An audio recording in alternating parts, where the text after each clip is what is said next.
ايه الحاجة اللي ممكن نستغنى عنها في ميزانية البيت؟ لو تختاري حاجة. اختار حاجة في ميزانية البيت، زي ما قلنا نقلل كميات الأكل، برضو نقلل الشراء لحاجات احنا مش محتاجينها سواء للبيت أو لينا احنا. مش مدروسة يعني. أنا عجبتني حاجة لقيتها، أنا نازلة السوبر ماركت أشتري حاجات معينة، لقيت حاجات عليها سيل جبتها وركنتها ونسيتها.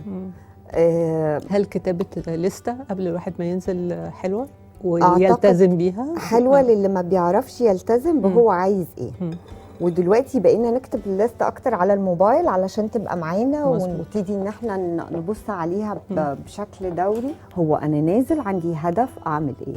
طيب في البيت برضو بلاقي الاهالي في وقت معين بيبتدوا بقى يشتروا حاجات للبيت كتيره قوي، وتلاقي البيت مكركب، ما تلاقيش البيت متروق، ما تلاقيش البيت حلو وفاضي.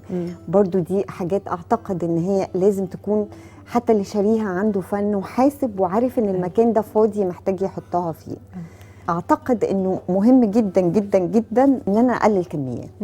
يعني انا ضد ان انا احرم نفسي من اكل معين، ضد اني احرم نفسي من لبس معين، من خروج معين، من متعه معينه وسط العيله. ان انا حتى بستمتع لو بعزم الناس على السفره زي والدتي ووالدتك واسرنا طيبين. نقلل.